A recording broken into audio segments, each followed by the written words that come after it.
Hello children, welcome to Topper Seek Academy. I am Neha Mangar, your English teacher. Our topic for today is Nouns, Standard 6th, ICSE.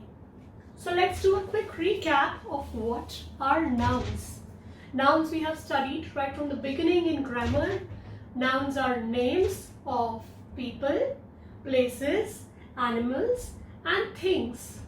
So in today's topic, what are the types of nouns that we are going to cover? We are going to cover 6 types of nouns. They are proper nouns, common nouns, abstract nouns, collective nouns, countable nouns, and uncountable nouns. So let's get started.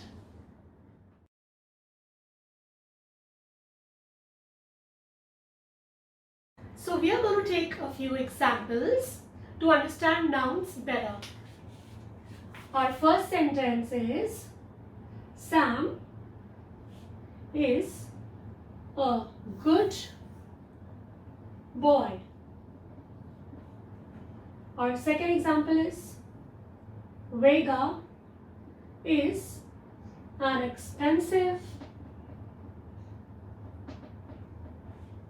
phone. And our third example here is London is a big city. Now let's study these examples. We are going to mark out nouns in all these sentences. So what are the nouns here?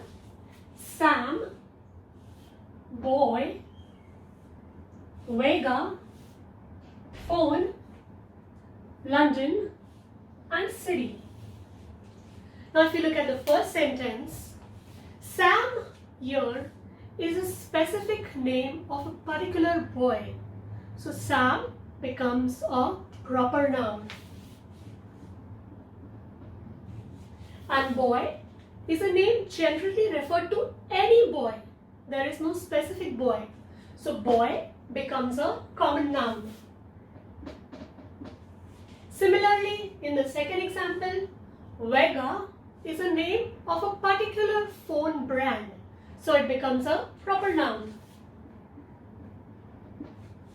And your phone could be any phone. It's a common name. So it's a common noun. London is a name of a specific city. Hence it is a proper noun. And city is any city. It's a common name for a place. So it's a common noun. So looking at these 3 examples, we can give a definition for proper noun as well as common noun. Now proper noun is a name of a specific person, place, city or animal. And a common noun is a name of general people, places, things or animals. So now that we know what are common nouns and proper nouns, we are going to move on to the next kind of nouns, which are abstract nouns. Now there are names for feelings, emotions, actions, states, qualities. What are these types of nouns? These types of nouns are abstract nouns. So abstract nouns can be defined as names of feelings, qualities, actions and state. So what kind of feelings? Let's take examples. When we say feelings, it could be joy, anger, love.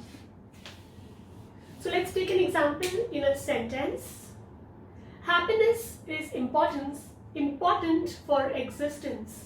Over here, happiness is a feeling. It's a noun which expresses feelings and emotions, hence it becomes an abstract noun. Now when we say qualities,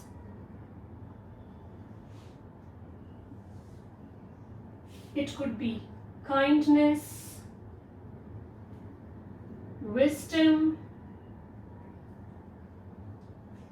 honesty, brilliance. All these are abstract nouns. Now let's take an example for quality. Kindness is very important. Kindness over here is a quality and it can be defined as an abstract noun.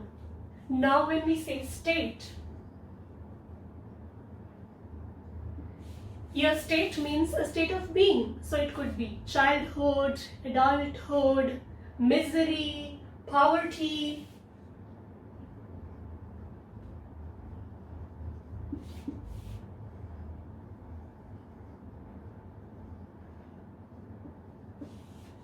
He lives in poverty. Over here, poverty becomes an abstract noun.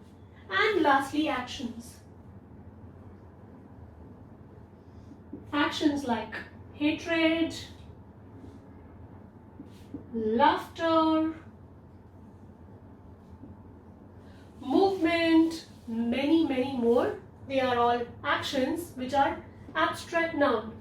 They are going to pass the judgment today. Your judgment is an abstract noun. So now that we have seen a lot of examples of abstract noun, we know what are abstract nouns. They are names to feelings, emotions, qualities, states and actions. They are something which are not concrete but rather felt and experienced. Now abstract nouns can be formed from adjectives. We are going to take some examples to see how. Brave. What will brave become? Brave will become bravery. Honest will become honesty. Strong becomes strength. Long becomes length.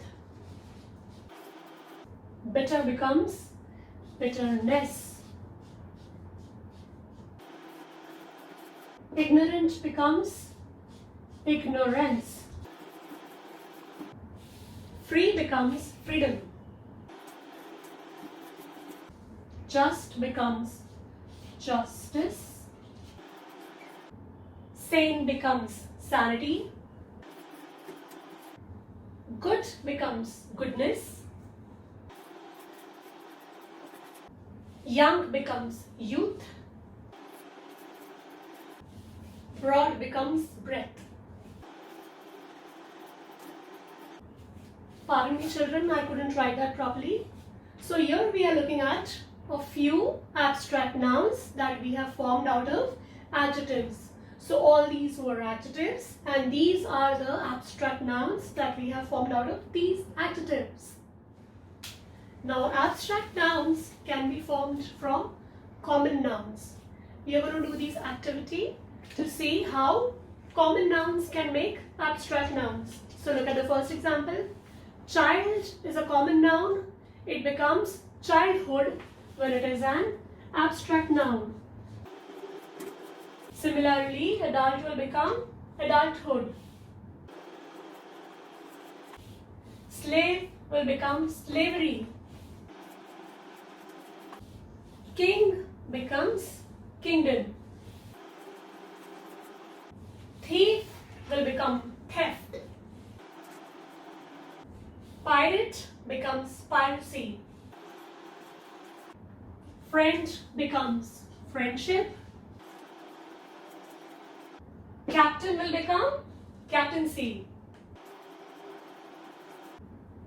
Mother will become motherhood. Agent will become agency. Pilgrim will become pilgrimage. And lastly, owner becomes ownership. So look at this children, they are both nouns, but how common nouns are different and when they turn into abstract nouns, they change. Now abstract nouns can also be made from words. Let's have a look at a few examples. Know will become knowledge. See will become sight. Obey becomes obedience. Expect will become expectation. Depart becomes departure. Choose will become choice. Believe will become belief. Act will become action. Discover will become discovery. Die will become death. Converse becomes conversation. Advice becomes advice. With a different spelling, here it is S, there it will be C. So children, make a note that advice is in verb form as SE and in a noun form as CE. I want some advice is a noun CE. I advised him to go home. Your advice is a verb and it is in SE form. So these are a few abstract nouns which are formed from verbs. Now the fourth kind of noun that we are going to take up is collective noun. Now what is a collective noun? A collective noun is a name of a group of people, places or things. Sometimes we refer to a lot of people as one, and that's when we call it a collective noun. Let's take an example. When we say army, army is made up of many soldiers, but we refer to them as army, and army becomes a collective noun. So when we say our army won the battle, your army is a collective noun. When we say family, family is made up of many family members, but we refer to them as one, and family becomes a collective noun. When the teacher says class, you are dismissed. Your class is referred to all the students who are sitting in the class, and that becomes a collective noun. When we say the crowd was so bad, the crowd here is a group of people, and hence crowd becomes a collective noun. Similarly, jury, mob, herd, all these are collective nouns because they are referring to many people coming together. So now that we know what are collective nouns, we are going to do a small activity of collective nouns. We are going to answer these questions. The first one says dash of birds. As a collective noun, it will be a flock of birds. Dash of sheep. It's a herd of sheep. It is a pride of lions. Dash of fish. It's a school of fish. And children, fish is singular and fish is used in plural. Please do not say fishes. It's always fish. Library of books. Dash of flowers. What do we refer to many flowers together? A bouquet of flowers. Many ships together. Fleet of ships. It's an orchard of trees when many trees come together. When many players come together, it's called a team. Directors, when many directors come together, they are a board of directors. So here are a few common examples of how we use collective nouns in our day-to-day speech. Now we move on to the last part of this section, which is countable nouns and uncountable nouns. Now what do we mean by countable nouns? Countable nouns are those nouns in which we can use digits. 1 pen, 2 people, 3 horses, 4 flowers. So everything that we can use in counting, we can say it's a countable noun. So then what is an uncountable noun? When I say 1 milk, does it sound right? No. So milk will always have to be used in a measure, like a glass of milk or liter of milk. You can never say 1 milk. And you cannot even make it a plural. You cannot say 2 milks. So milk becomes an uncountable noun. Similarly, when you say rice, you don't refer to it as I'm eating 10,000 rice.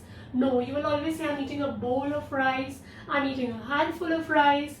So rice cannot be measured in digits like 1, 2, 3. It is an uncountable noun. Similarly, sugar, you do not say 1 sugar, 2 sugar. You always refer to it in some other measure, hence it is an uncountable noun. Now substances usually, when I'm mentioned milk, sugar, rice, these are substances. So you notice that these substances are what are usually uncountable nouns. So more substances like gold, silver, they will all come under uncountable nouns. And anything, any person, any object where you can measure in numbers will come under countable nouns. So now that we know what are countable and uncountable nouns, I have a few examples on the board. Countable nouns could be people, pens, any objects, animals. Fruits are generally counted as countable nouns, and your uncountable nouns are usually substances, so oil, milk, sugar, gold, silver. These cannot be counted as 1, 2, 3, 4, hence they become uncountable nouns. Now when you consider vegetables, vegetables could sometimes come under countable nouns and at other times in uncountable nouns. Countable as in you say 2 potatoes, 3 onions, but it could be uncountable nouns as a bunch of coriander or a kg of French beans. So it could be in both the categories. So children, today we have learned more about nouns. In today's topic we have covered 6 types of nouns. Let's do a quick recap as to which nouns have we covered. The first type we covered was proper nouns. Proper nouns were nouns that are names of specific people, specific places, things. Okay, then we did our common nouns. Common nouns were names of general people, places, things. Then we moved on to abstract noun. In abstract noun, we studied that they are names of feelings, emotions, qualities, actions, state. They are names of things which are not concrete, but rather they are felt and experienced. Then we moved on to collective nouns. Collective nouns were names of a group of people or things coming together as one. Moving on, we did countable and uncountable nouns. So what were countable nouns? Countable nouns were those nouns where a noun can be given a number. For example, 1 person, 2 children. And uncountable nouns were nouns where you cannot give a number. You cannot say 1 sugar, 2 oil, so they become uncountable nouns. So now that we have studied more about nouns, I hope this topic is crystal clear and you do not have any difficulties. But if you face some difficulty or if you have a question, please feel free to contact me. I am going to add my email address in the description below this video, and you can always write to me with a question and I will get back to you as soon as I can. Thank you for watching this video. Stay tuned to TLA for more videos on English with Neha Mangar.